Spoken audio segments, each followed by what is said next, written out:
The Branding Your Business podcast is for small business owners looking to build a customer favorite brand and a value-driven business. From solo shows covering marketing tactics to experts sharing their brand stories, each episode delivers actionable insights for entrepreneurs who want to impact the world. We're sharing how strategic moves and authentic connections can build a profitable business minus the burnout. Tune into the Branding Your Business podcast with me, Praise Santos McKenna of Come Plum, to design a brand your audience adores while building a life you love. Welcome back to the Branding Your Business podcast.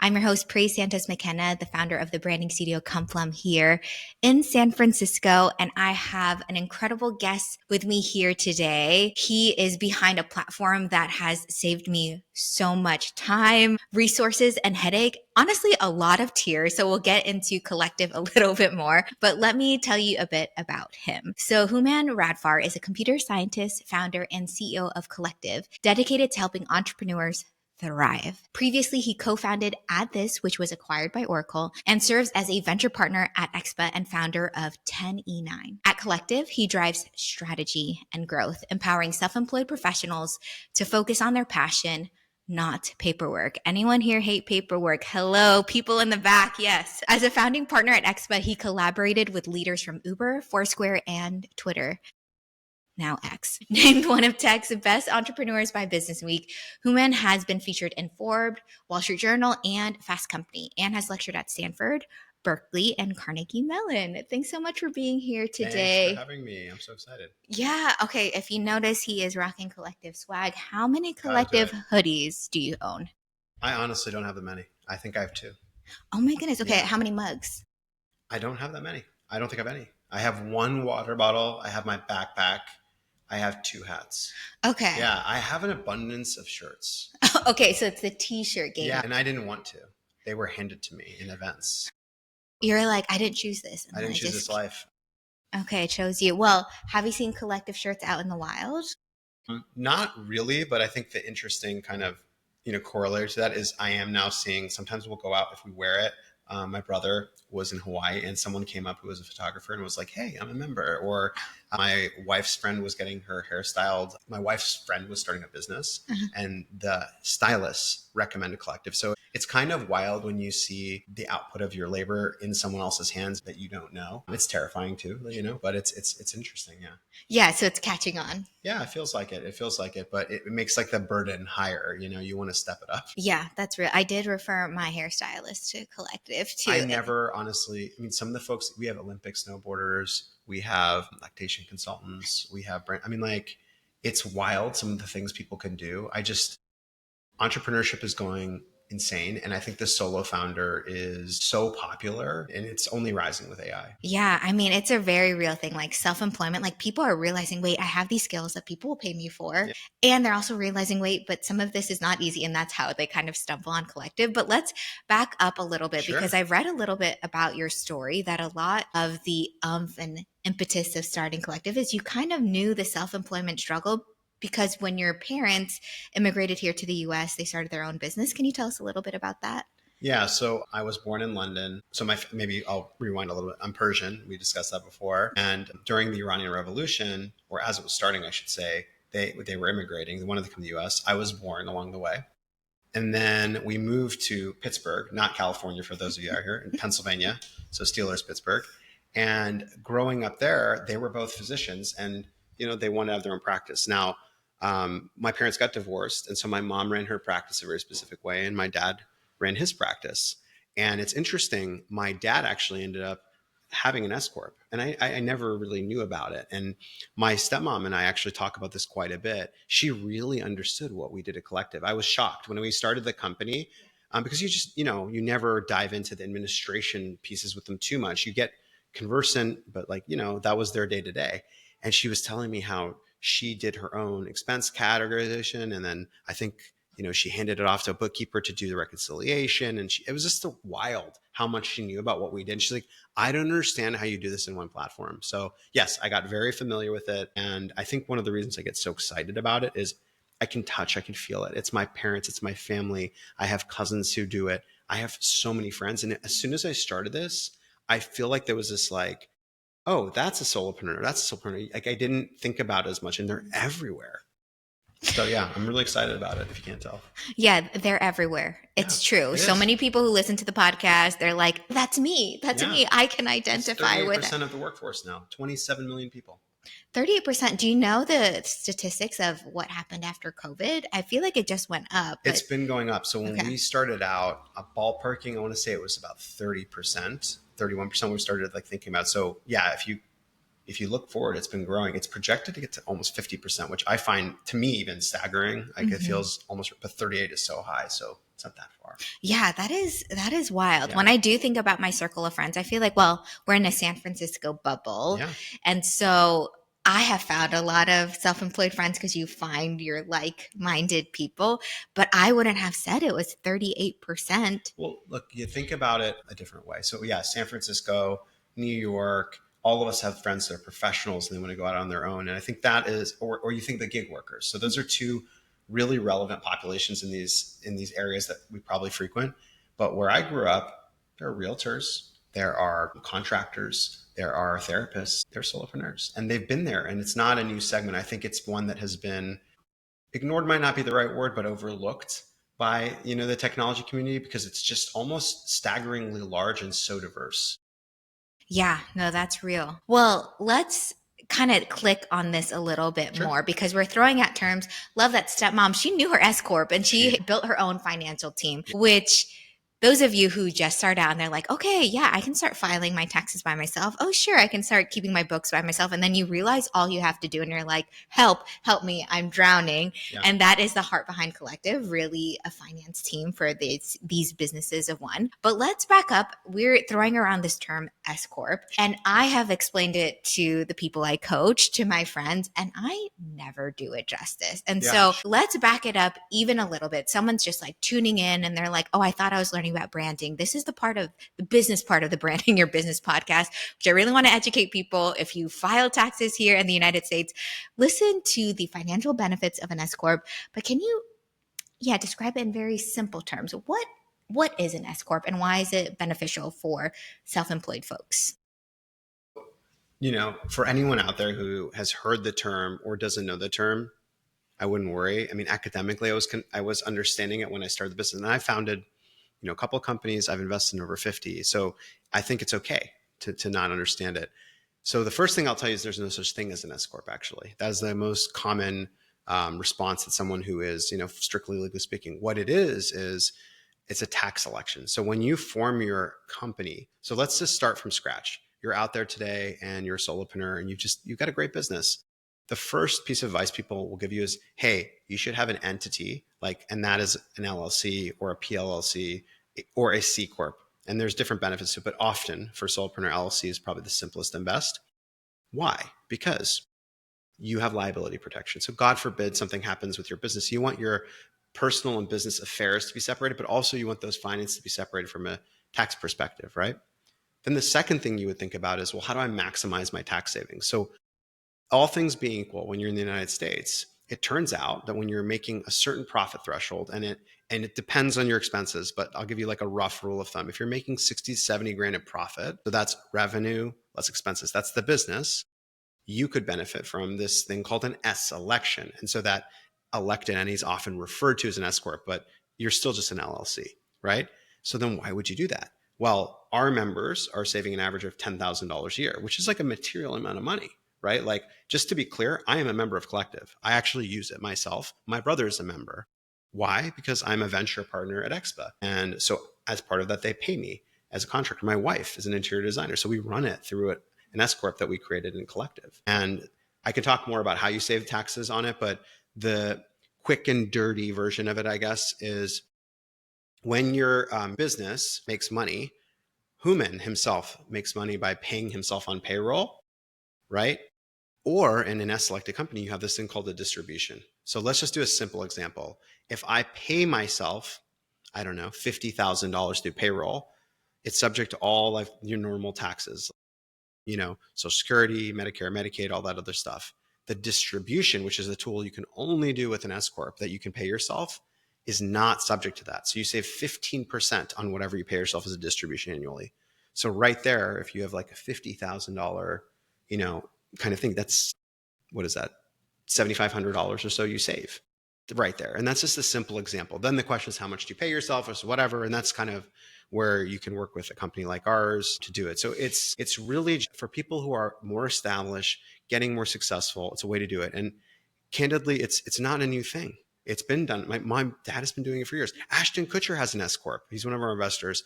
Joe Biden has an S Corp. Like, people who are making money have been using these tools for years. We're just trying to make it accessible to people who don't want to pay, $10,000, $15,000 to like all of these different accountants who are charging you an hourly basis to administer these pieces. That was so helpful. Okay, I feel great. like you did break that down. You gave good visuals of us to think, okay, there's a way you pay yourself a salary through an S Corp, which again, an S Corp isn't a formation. It's a tax election, which is a really good, but like, this is my rant. I hate that there's an LLC option and a C Corp option, and S Corp just seems like it sounds like an election. Yeah. They need to talk about a rebrand. This is something that could maybe use a rebrand. It's called an S election. So you're electing your entity. So you have an LLC that's S elected. LLC that is S elected. But the slang is S Corp. And that's why there's confusion, because there's a C Corp and people say, oh, it's a different type of entity. That's where the confusion typically, I think, comes from. The slang. We just confused our people. Founders, we're messing people up.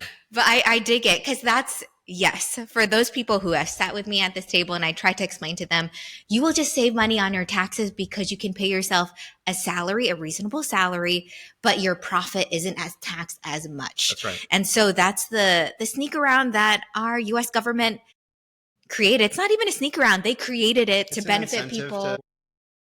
Right, and who are doing small businesses. Yes. And it's built for you. But unfortunately, like, you have to have payroll, and then you have to do bookkeeping, and then you have distribution, and it is more complicated, because now you have to file a business tax return and an individual tax return.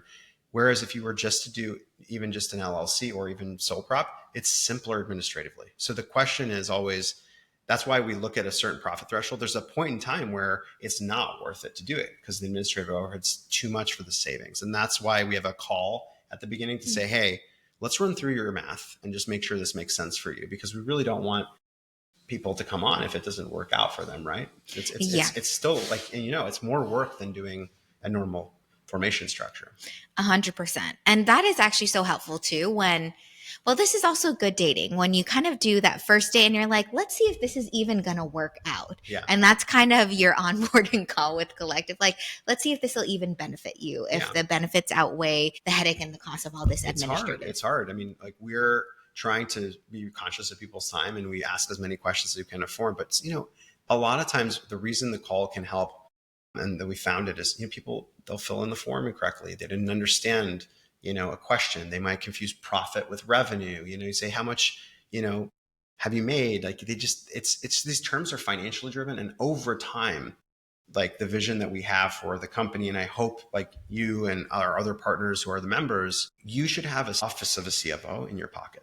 And we're not there yet, but it should be. I have a VP of finance. He has a controller. He has a whole team, and they each have tools. Like, they can do modeling, they can do taxes. I don't worry about that stuff. And so you can minimize the time that you spend on your finances, but you still want to know it's getting done. You're still CEO of your company, but then you can focus on the revenue and also maybe using finance strategically, right? And so that's kind of where we're building towards over time. The first step was just like, can we put this stuff together in a package that is cheaper and is more effective? So you're not coordinating like my stepmom among like, well, I'm going to try to do my expenses on my own so that I don't have to send the bookkeeper. And then I'm trying to call that the guy on the quarterly basis, because he charges per hour, by the way, and it costs $500 for him to do it every quarter just for that, and that's stressful. Yeah. And this is what technology is good for. If we were already doing these things, could it kind of pull together? Could it automate some things to make our lives easier? Which you mentioned, and I want to dive into this more of, okay, you have this vision for Collective. Like, the first few years was like, can we even put some of these things together? But I love the idea of having a CFO on your team, but you're not paying a CFO on your team the full salary. What are the other ideas you have for Collective? Because right now, Collective is really great for helping with formation, for electing an S Corp, for taxes, for bookkeeping. What else is the dream? What's the vision? What are we doing? Man, there's lots we want to do. I think where we really want to go now is we want to make the core that is always the most important. So I just, I always tell our members we can do better. I am a member, and I've learned two things. I do strongly believe having diligence to all these accounting platforms that were the best option. But I look at it, I'm like, oh man, this isn't good enough. Like I'll call them half step things that we need to do. I don't know how you feel, but whenever I do my quarterly payments through Collective, I get the email, it's great. And then I go in the dashboard, I see it, and I'm like, oh, I have to go to the IRS website. And then I put it off, and I'm like 2 quarters late or something because I'm just like delaying.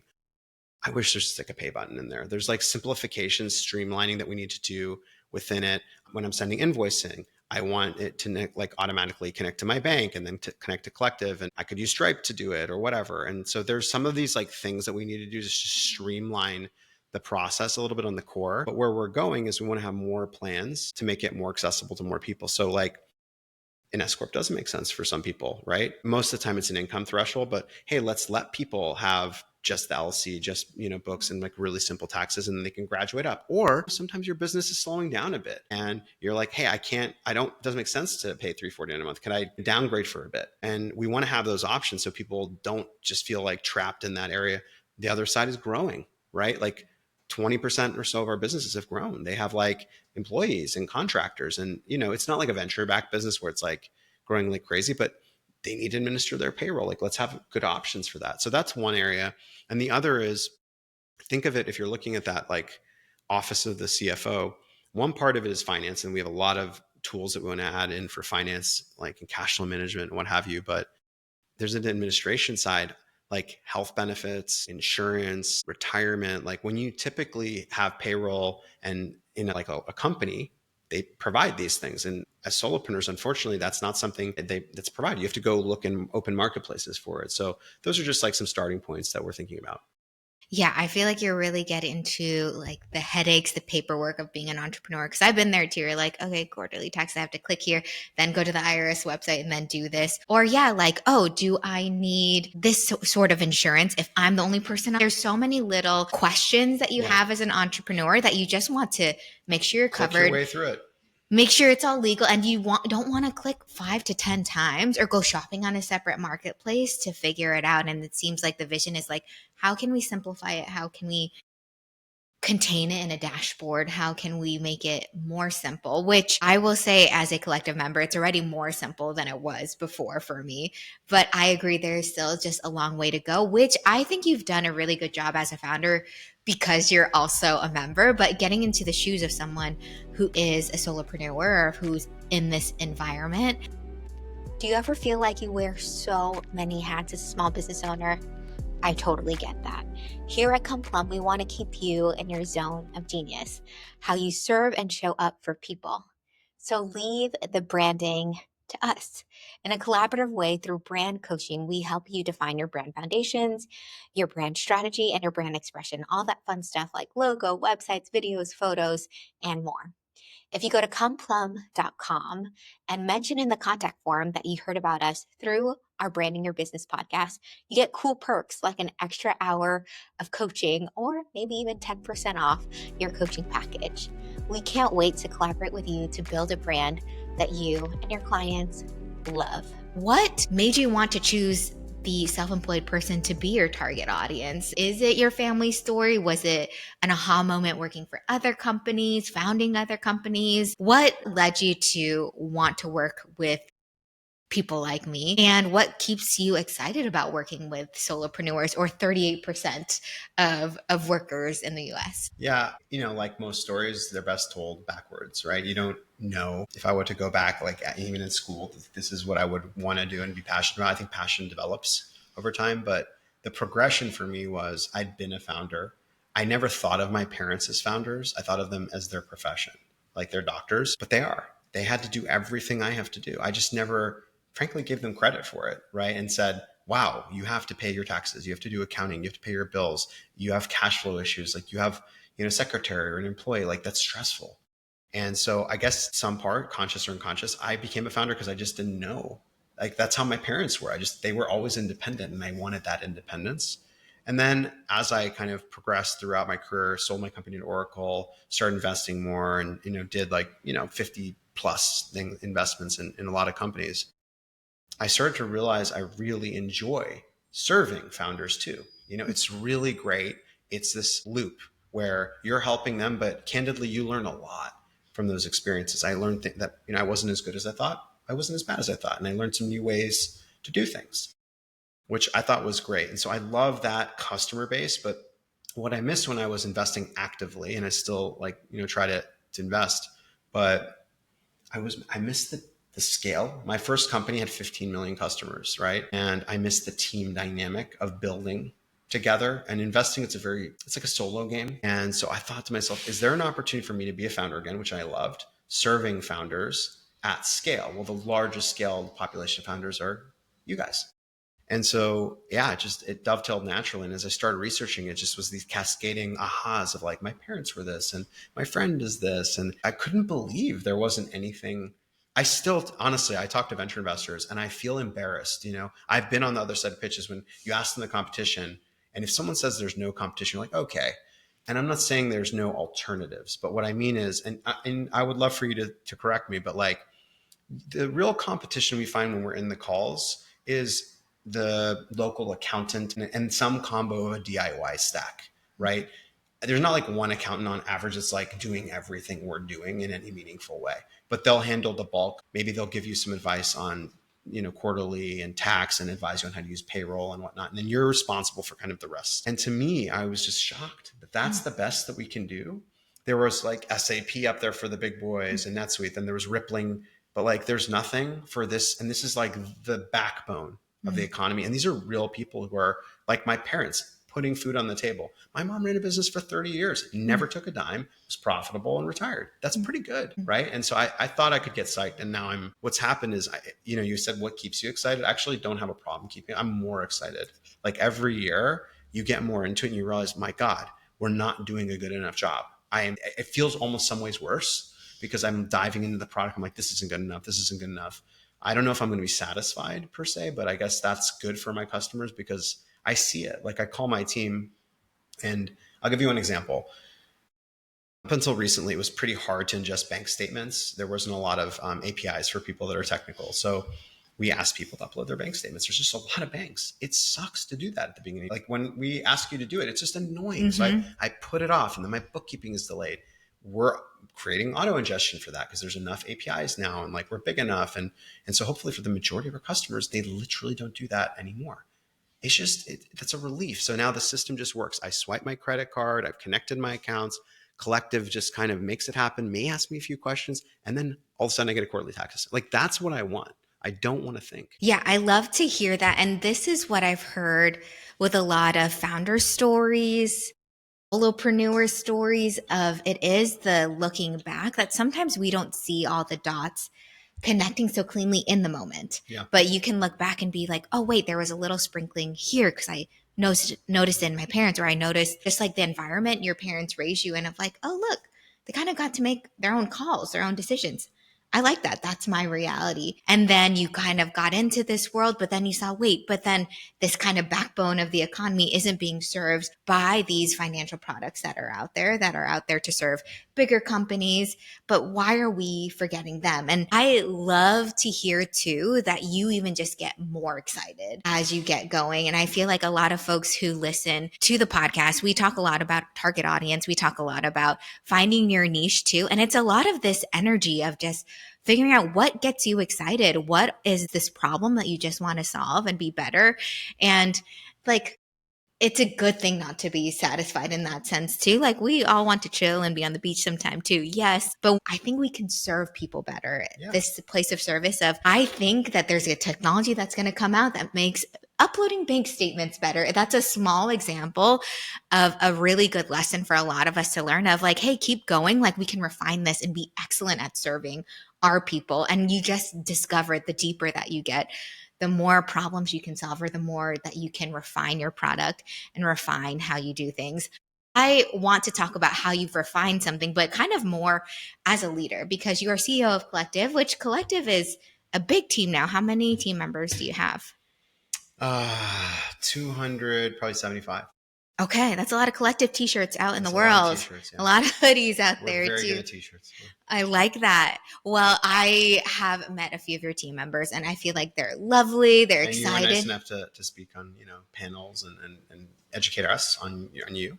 I just, like I can be the voice of the self-employed person. Just let me Yeah, know. I'm you're there. great. No, you're great. But you are leading this team as well. I know you're leading a lot of growth and strategy, but you're also kind of setting the tone as CEO too. Right. Tell us what it's like to be a team member at Collective. What is the culture like? What is the culture you want it to be? Because you've also led a number of other teams. How is this different, or what is something that you've done at each of the companies you led? Tell us a little bit about the culture at Collective. I think a lot of the culture from Collective stems from some of those lessons that I had, but I hope that are fundamental to some of my team.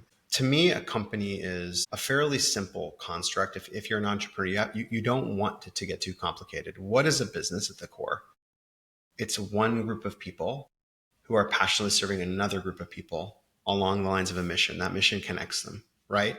And so when you lose focus, when you see companies that are stutter stepping, they forget, like, if you're super serving, in our case, our members, and that business enables you to then, as a company, pay people's bills in your company, enjoy themselves, have a positive growth experience, like go up Maslow's hierarchy of needs, if you will, to actualization. That's a pretty nice platform. And so we try to craft the culture and the values intentionally so that we can achieve that type of environment. And so the first value I had in my first company was people first. At the root of it, our team is there to lift each other up, move each other forward, right? And if we don't have that, how can we possibly move you forward, right? Mm-hmm. And then along those lines, we want to be obsessed with our members. Like, I often, Bezos talks about this idea of he doesn't really focus on competition. I couldn't agree more, in the sense that if you don't master your customer's pain, if you're not constantly in a dialogue with them and you're focusing on what other people are doing and copying them, you may do the right thing, but you won't know why you did the right thing. And so to me, it's more critical to just spend the time. That's why I love that I'm using the product. That's why I love that my brother's using the product, because I can really feel it, right? And then, of course, look at the competition. You might say, gosh, like, they crushed me. They did a better job on this one feature. That's a better way. Then fine, you can use it. But if I make a mistake and I have 1 hour in a day and I have an hour to spend with the customer, I'll look at the customer. And I think getting the team acclimated to that and humanizing it and making sure, like I tell my team all the time, I'm like, look, when you make a mistake, it's okay. We're going to make mistakes. And you try to talk to the member about it. Again, we're not purporting to be a perfect organization. We're purporting to be the best for this particular class. But the more you remember, this is a person with a family who's trying to move forward with their life. This is how they make their money. The reason they're doing this is really existential, right? This isn't like a venture-backed business where I have $100 million raised in and like whatever. Like, this is your money that's coming in. It matters. I can't remember if it was the panel that you had done or there was a panel before, but one of our members says to me, and I'll never forget it, but someone asked him, what do you like most about Collective? And I've cited this a couple of times, but he said everyone was looking for a feature or something that like was said about one of our staff members. He said, I can go to my kid's baseball game on Wednesday. And to me, I always tell my team, don't forget that. That is the time we're giving. It's such a precious thing. As a person whose mom worked all the time and whose dad worked all the time, and I don't have regret on that, like they should, like, what more can you do for a human being other than give them their time back? So I think that's it. And then the third, there's a couple, but the third thing that is a pillar for me is the Constitution's most powerful property is it's self-correcting, right? Like, I think we're all happy we live in a world where women can vote, right? And the Black people are not 2/3 of a person. Like, that was in the Constitution for people who are hardcore, I can't remember what they're called, but the people are like hardcore about the Constitution as it is. I personally think the most powerful part is they said, you know what, this is the best we can do right now. The future generations can correct it. And so that is a principle within our organization of like kaizen, constant self-improvement, and it gives us permission to make mistakes and to learn. And like we just do. It's a hard business. It's a very hard business, but then it's like, okay, what do we learn from it? What can improve the people, the process, the product? And so I love that. And that's why I think Collective can and will get better over time, is because we're committed to it. That's huge. I just want to repeat back a bit of what you said and highlight it. In our circles, we talk a lot about community over competition, really lifting each other up, which it sounds like is a big value of yours. But then it's a little bit of a tweak. It's even just like focusing on the customer versus competition, focusing on the people you serve versus just like trying to keep up with the Joneses of the other business too. I think that's really huge of if we just focus on serving people well, our product is going to be good. If we focus on making sure that our client can go to his kid's baseball game, we've won. We've saved them time. We've let these folks live out their personal values by taking away some of the pain from their professional life. I love that you've built and led collective like this too. And I also want to highlight, because a lot of our folks who are listening, some of them might just be starting out, but some of them are 2, 3, 4 years in, and they're starting to grow and scale and be those businesses that are hiring team members, contractors, and they're starting to lead teams and realizing, okay, even though I started off as a photographer, now I'm actually a leader. I have to really put in the values of what I want our company to be in these people I've hired as well. And I love that you said that your people first value is so that if we pour into our team members, they can better pour into our clients that we serve, so we can focus on just the customer. And it is this ripple effect. And this is something I am getting on my soapbox of. I love helping people build, and people become solopreneurs and build businesses. But if we lose sight of for what purpose, for what life are we building, then we've kind of lost it. I know that oftentimes in big cities and in Western culture, we can get caught up in the Growth.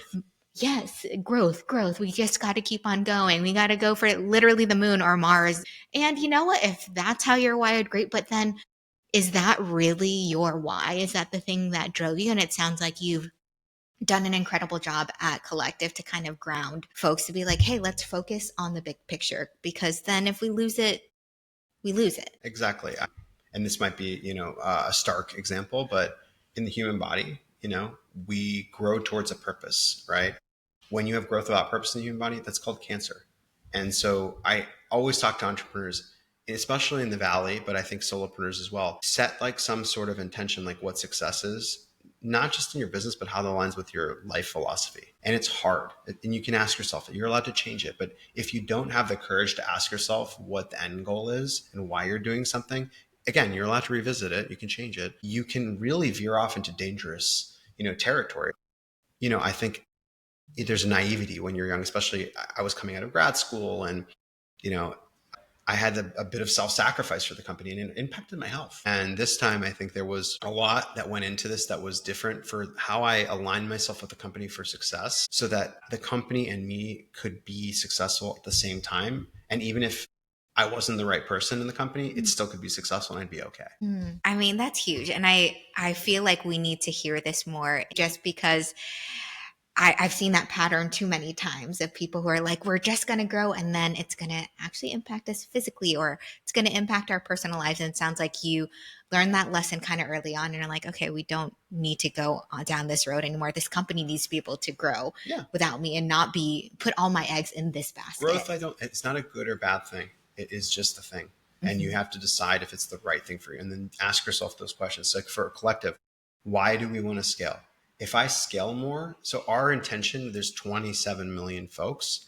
My current platform doesn't have the capabilities to serve 27 million folks. It's really geared towards high income folks who can benefit from that selection, in the United States. And we did it intentionally. We actually started only in California because we wanted to get that as, to a certain extent. And so we always try to balance growth with, hey, are we able to solve the problems for people? And it's a hard balancing act. We're imperfect. Like sometimes we grew a little too fast, or, whatever, right? But there's a thought to it. We're trying to figure it out.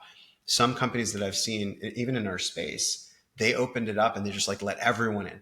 Like I'm telling you, we have hundreds of thousands of applications. There's not a dearth of solopreneurs out there who need help. We've had people make fake applications, change their stuff so they can get on the call to tell us why they'll just pay for it because they just are in so much pain.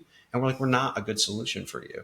And because even when we are a good solution, we're still building, we're still learning. So we try to stay in our lane as much as possible. And then as we grow, but like, look, we do want to grow and we do want to have more things, because the brand Collective was really picked thoughtfully. We had an option of being solo.com and a collective.com. We picked Collective because people like you to have the freedom of being your own business, but when you feel like you have the support of a collective behind you. And that could mean multiple things. It could be the collective of our team. It could be the collective of the community of our members. It could be the collective of freelancers. And there's products we could build around that brand of, more of a we. And, for example, healthcare. If we looked at collective as one business, there's, thousands of businesses on it now. Can we do something interesting for you in healthcare? Because now it's not just you. We can represent thousands of people, or all of you guys have certain expenses, right?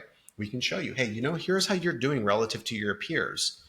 So there's things that we can do there. And so that for us, growth unlocks capabilities, but ultimately it has to unlock capabilities for one person. If it's not always going to move that one person forward, then I think that's bad growth for us. I did not know the story behind the name Collective. And I so enjoy hearing that there was such an intentional choice. Those two domain names were open and available. Yeah, they could have worked, but it's a different essence. Collective.com versus yeah. And solo.com. By the way, I know the people that are now solo, and we're friends with them, and I think it works for their. It's not, for us though. It was appropriate actually. Solo, I'm like, it's a great brand, right? It's a great brand. But collective was a bigger leap. It was an investment in the future, an investment in what we wanted to become. And it could give us permission in thinking 10 years ahead to do things that are bigger and more thoughtful. But again, why do we want to be bigger? It can help the individual. So for example, if we have a community, in which we do, now folks like you come back and we can highlight you. We couldn't do that. Like day one, we couldn't. But now it's like, all right, come online and we want to share your story with our people. It'll inspire not one individual, but it'll move you forward. Like maybe we'll get more reach. I couldn't do that 3 years ago. I can do that now. So it's really fun. It's a vision casting. Correct. Looking toward the future. You've touched on this a couple of times, and I feel like your experience and wisdom could help us learn this better though too. You first mentioned it with the Constitution, that the Constitution gives itself space to be like, we did the best with the information we have. And you're using that as like a model even within collective of like, let's do this thing, but be open for it changing in the future. And you used a term, did you say Kaizen? Kaizen. Tell me more about that. Yeah. So Kaizen is a Japanese concept, and it was popularized in, I think, Western culture because lean manufacturing and Kaizen are very related. So a lot of the auto companies were using it, and it was really tactical. Like there's books on it, but the concept is you're observing and improving based on that, and it gives you this space to grow. And so it's a concept that means a lot to me. My dad actually was very big into it. I did my college essay on it, and he gave me a book. I think it was called Kaizen, and I read it, and it stuck with me. And it was something that I put in the company, and I love it because it allows for you to make decisions in imperfect situations because you're going to keep going, and it's iterative. You keep just trying to improve it. As I said, we'll look at the quarterly tax. The estimate is, could we put your personal tax in there? Because you have to pay both, right? Could we put that in there? Could we put a pay button in there? And it just gives you room, and you just keep tweaking it and tweaking it and tweaking it. But there's not really an end. But it's that progress, not perfection mantra that is embodied in a concept. Yeah, let's just keep moving forward and see what happens. Yeah, look, at the end of the day, when I look at business, a lot of people in venture are people have asked me, how do you succeed? Don't run out of money. Don't give up. And it sounds trite. Try it. It's really hard to do those two things for an extended period of time, because within a lot of time, once you master a domain, I'm sure you feel this way. It's that, I don't know, there's that mantra of 10,000 hours. You get into a problem space. I only feel like today I'm finally understanding the things that I would need to do collective. And I'm curious in 4 years, if I'm lucky enough to be able to continue operating the company, what am I going to be like? Wow, that was really not a good idea. And you can always learn more of these problems. They're just complex. They're nuanced. Our members are always showing us stuff. We made mistakes, massive mistakes, with the best of intentions. Yeah. Progress over perfection, just taking little steps. And I had a visual as you were talking about that too. You were able to address problems today that you weren't a few years ago. And you also didn't know you would know this much this far in. But the image I'm getting is roots. As you get deeper rooted into this problem, as you get more familiar, I know for us here at Complum, we want to help 10,000 actually women specifically feel inspired, researched, and confident to do the thing that they're called to do. And it took me years to even synthesize that that's what we wanted. But even I just did a photo shoot on Saturday and just reminded how hard it is to be confident, and how I have had a lot of experience of sitting down with folks to help them be confident, specifically in front of the camera. But my husband was here with me too, and he was overhearing me, and on the car ride home, he's like, Praise, you are really good at that. And I just thought about it, but it's taken me 10 years to be deeply rooted in this problem to further empathize, sympathize with this lack of confidence and knowing how to build it up. And I just want to put an encouragement out there, whether you're working with women in front of the camera, or whether you're working with solopreneurs, helping them with their finances, this problem you're trying to solve, don't give up on it, because the deeper you get rooted, the better you get at solving the problem and the more aware you get of, okay, there's more to solve and we've made mistakes along the way solving it. So just don't give up. And also, if you want to stay in a business, don't run out of money.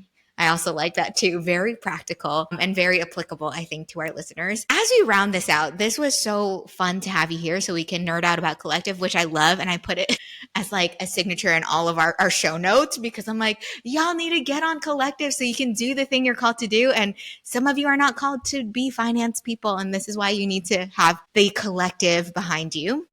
So I loved talking about Collective, but it was so enjoyable just talking about you and kind of the way you were raised and why you did what you've done.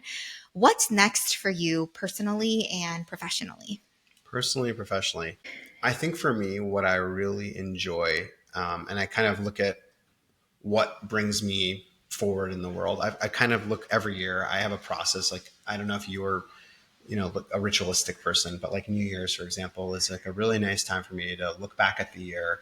I think about what goals I set. I look at like my New Year's resolution. I look at a bunch of stuff. And then I actually have lists. So I have like a list when I'm 50, when I'm 60, when I'm 70, before I die. And I keep calibrating those lists. And every year I open them up and I say, does this still make sense? And if so, what am I going to do to get towards it? So for example, I want to see every country. I want to step foot in every country before I die. I think that'd be really fun and interesting. And so the math of it is I have to visit a certain number of countries every year, right? And so I can monitor that. And so I think like on a personal level, when I look at the world and everything else, for me, what I want, quite simply, I love being creative and I love leveraging. So for example, I play guitar. I am a trained studio artist. I have been a programmer. I love taking ideas and transforming them into something consumable, impacting the world. There's so many mediums to do that. And now with like digital technology, like look at what we're doing now. Like it's crazy to think 20 years ago that you could just make this and share this with the world. And so for me, anything I do that is leveraging my creative abilities, because I enjoy it, right? That's to me part of what I want to move the world forward. I want to leave the world better than where I left it. Then that is personally fulfilling. So that comes for me from, I have my work, which we talked about quite a bit. On the family side, my daughter's actually 1 today. Happy birthday. Happy birthday, Rowan. Yeah. And so my family is number 1, 2, 3, 4, 5, 6, 7. Like it's a huge priority for me. It's so clarifying when you have a family. It really contextualizes your work and why work matters and why you can't let it be everything. And you have to be very careful about separating your identity from work. It can lead to a lot of issues, mental health, and then that leads to physical issues. So I think spending time with my family is really important. And then I just am curious and I love to learn and read. So I'm hoping I read a book a week. So I want to keep that up. What's the book this week? This week, oh man, what was the one that I was reading? I'm rereading a book that I really enjoy and it's going to be really geeky. I'm not embarrassed to say it, but I don't think anyone's going to know it. It's called Romance of Reality. So it's basically a book that tries to tie together physics, biology, and computer science. And the intention of it is like, when you look at it, we have living matter and non-living matter. And we have evolution and we can trace it back to a point. Like I think the consensus from a scientific perspective is evolution is the force by which, we've come from single cell up to now us talking. What's the spark, if you will? Like the abiogenesis, like how did you start from inanimate matter?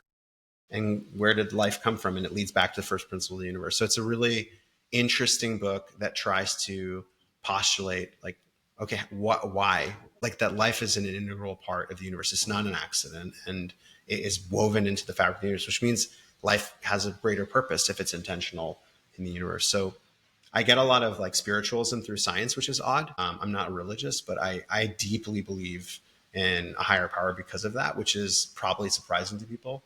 But science is a fantastic tool to just hone your perception. And also you see how big the universe is and you're like, I'll be okay.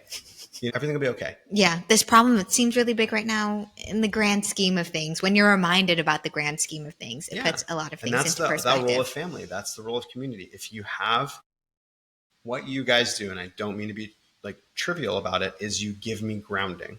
I am like, hold on, there's all these issues. Is this moving our members forward? Yes or no? Thousands and thousands of members, but then some of you have employees. There's like tens of thousands of people. We gotta stay focused. Like, this is real impact. And so, yes, you are having a fight at work or don't agree on something. Is this moving our members forward? Yes or no? If the answer is no, and it's clarifying, it lets you put the right amount of work into something.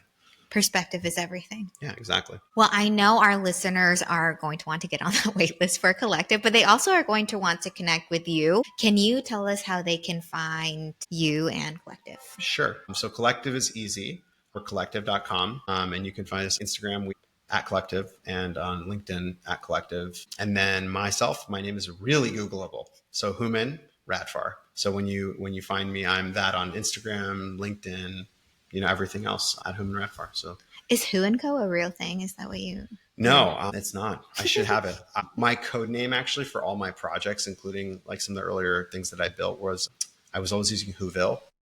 Like the Dr. Seuss thing. That's fun. I felt like there was a conflict there and I was going to get sued at some point. So I moved away from that brand.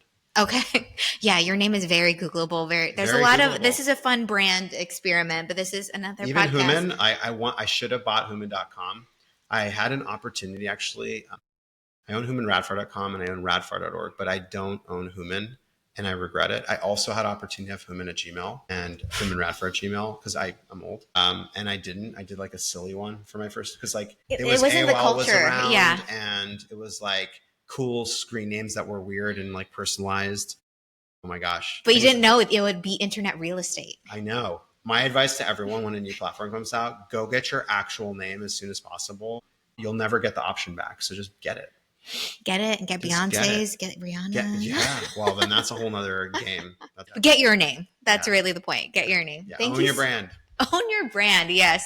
Thank you so much for sharing your wisdom today, holding space for this conversation. I really appreciate having you here. Yeah. Thanks for having me. It was fun.